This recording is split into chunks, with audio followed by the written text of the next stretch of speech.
Kwenye mwili wako kuna mifumo mingi sana.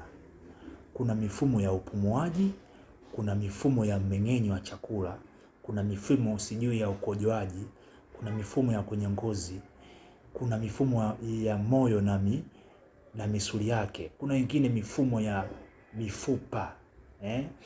Sasa mimi nataka ni target kwenye mfumo mmoja ambao huo mfumo ndio tutaenda kujifunza kisukari. Nataka niwaelekeze vizuri ugonjwa wa kisukari, vizuri sana, ambao ukishauelewa labda utakusaidia kuzuia mapema kabla haujakupata huo ugonjwa wa kisukari. Na wale ambao wanao huo ugonjwa utawasaidia kucontrol kirahisi bila hofu yoyote. Sasa huo mfumo sisi huwa tunaita endocrine system. Yaani huo mfumo wa endocrine system unahusu vitu vitatu. Kitu cha kwanza wanakiita glandi. Kitu cha pili wanakiita homoni.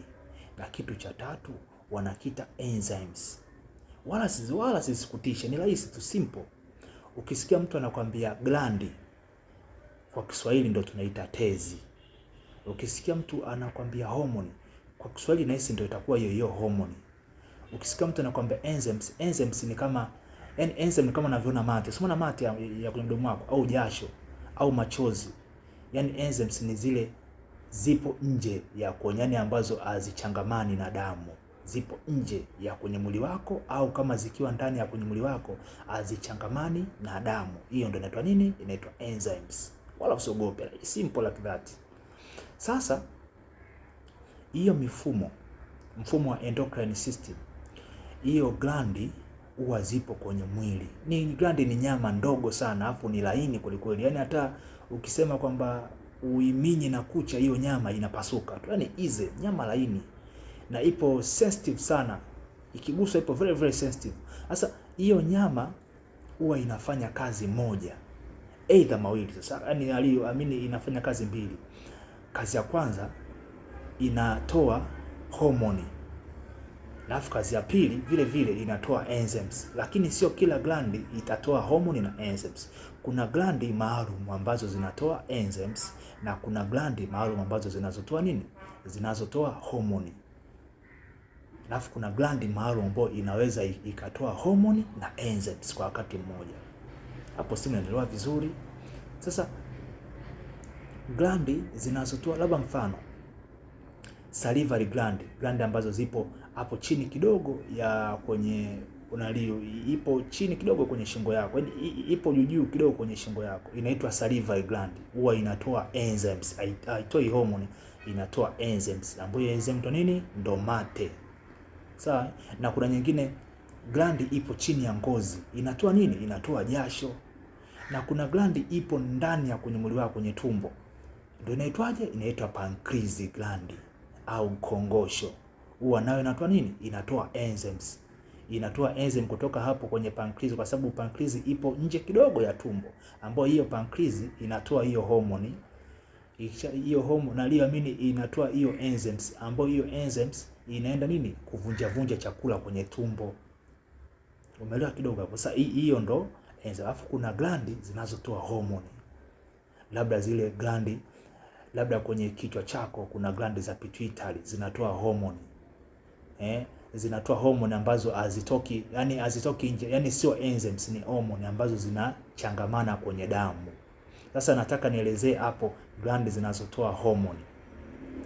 Homoni huwa inasafiri kwenye mkondo wa damu, yani homoni inamwagwa kwenye damu, wanaita blood streams. Hiyo ndio inasafirishwa, ni homoni ndizo zinaposafiri.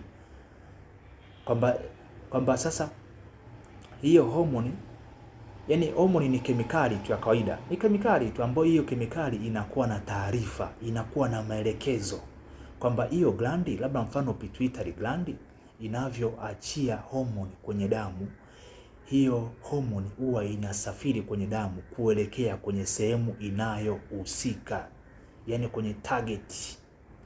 Labda mfano labda tuite hii pituitary gland, au labda hypothalamus ikisha ipeleka homoni yake kwenye pituitary gland, labda hiyo homoni aliyo pituitary ikishatoa homoni inavyoenda kwenye uzazi kwa ajili ya kuona siku zako za hedhi, sio hivyo?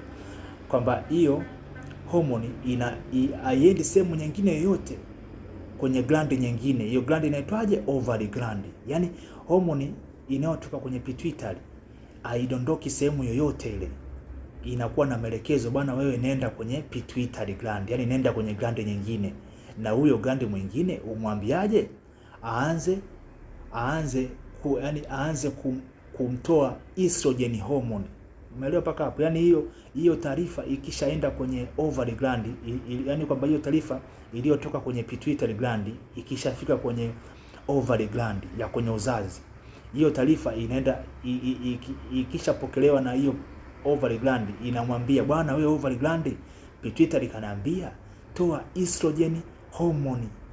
Automatically hapo estrogen hormone itaanza kufanya kazi, aidha kupunguzwa au kuongezwa. Ikiongezwa ni tatizo lingine, ikipunguzwa ni tatizo lingine. Hapo ni uwanja mpana sana. Mimi nimekuelekeza jinsi hormone zinavyosambaa kwenye damu. Sasa twende kwenye ugonjwa wa kisukari sasa. Kisukari, yani ukisikia ugonjwa wa kisukari manake sisi tunadili na kongosho au pancreas gland au tezi ya kongosho. Tezi ya kongosho kama kedaki. Tezi inatoa nini? Hormone. Hiyo tezi ya kongosho yeye iwaga inatoa hormone ambayo hormone inamwagwa kwenye damu. Hiyo hormone inamwagwa kwenye damu endapo tu endapo tu glucose ikishaingia kwenye mfumo wa damu. Yaani chakula chote tunachokula sisi wanadamu mwisho wa siku kitaingia kwenye mfumo wa damu kama nutrients. Yani nutrient ni kama nutrient ni kama niseme kama malighafi za, yani kama kiwanda kinachukua labda maembe kwa ajili ya kutengeneza juisi. Kwa hiyo sasa hayo maembe ndio tunaita nutrients. Sasa hiyo insulin inafanya vipi? Yani hiyo insulin hormone iliyotoka kwa pancreas au iliyotoka kwenye kongosho, je, inafanya kazi gani? Insulin bwana, huwa kazi yake ni nyingi sana, lakini mimi nataka nikwambie kazi moja.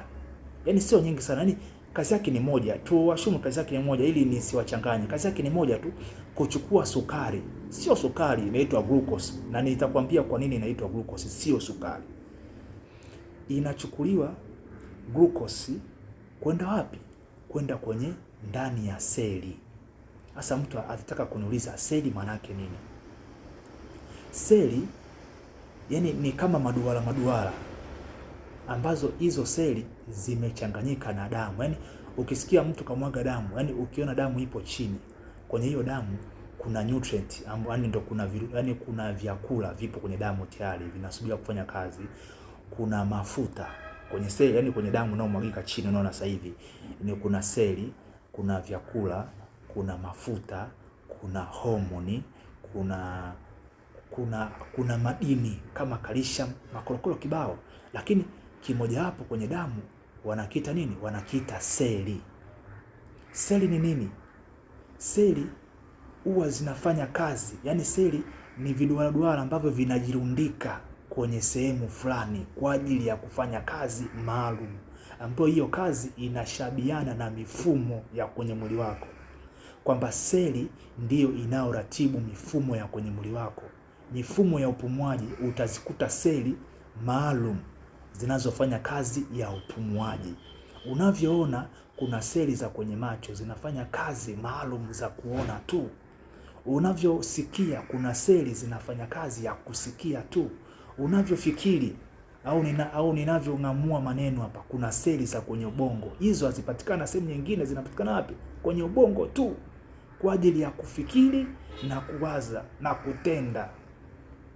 Hizo ndo seli. Sasa hizo seli ili zifanye kazi na kurutubisha mifumo yote kwenye mwili wako zinataka vitu vingi sana, lakini kitu mama kabisa ni sukari. Yani glucose inabidi ingie ndani ya seli ili seli iparticipate, ifanye kazi ipasavyo. Ikikosa glucose hizo seli zinakuwa dhaifu. Seli zikishakuwa dhaifu, mifumo yako ya kwenye mwili nayo itakuwa dhaifu. Na Hii sukari zipo kwenye vyakula karibia vyote. Sukari yani kwamba usipokula automatically utaishiwa nguvu, hata kuwaza vizuri utashindwa. Kwa nini? Kwa sababu seli zimekosa chakula, zimekosa glucose. Hasa mtu ataniuliza swali, kwani glucose na sukari zina tofauti gani? Jamani, ukishakula kitu chenye sukari, labda ukilamba sukari ikisha ingia kwenye tumbo itachukuliwa, labda whatever, kuna sukari nyingine waga zinavunjavunja kwenye mdomo. Mimi naashumu sasa labda ndo umekula dona, kwa sababu dona nao ni sukari. Ukishakula dona litaenda kuvunjavunja kwenye utumbo mdogo. Ukishavunja kwenye utumbo mdogo itataka kuingia kwenye damu. Kwenye utumbo mdogo chini yake kuna kitu anakiita blood capillaries. Hiyo zikishavunjavunjwa, zikishakuwa kama unga kabisa, zinafyonzwa, zinaingia kwenye blood capillary. Blood capillary ndio hiyo damu yenyewe, yani misuli iliyobeba damu. Kwa hiyo ile sukari inafyonzwa, inaingia kwenye blood capillary. Ikishaingia kwenye blood capillary, sisi hatuiti sukari, tunaita nini? Tunaita glucose. Yani kama unavyoenda kusaga mashine, kwa unavyoenda kupeleka mahindi kusagwa, mahindi yale yatasagasagwa, yakishasagasaga, ukishaweka kwenye kiroba chako, hayaiti tena mahindi. Utaita nini? Utaita unga wa mahindi. Tena wengine wanapenda kuita dona au sembe. Sasa lile sembe ndo glucose, mahindi ndo sukari.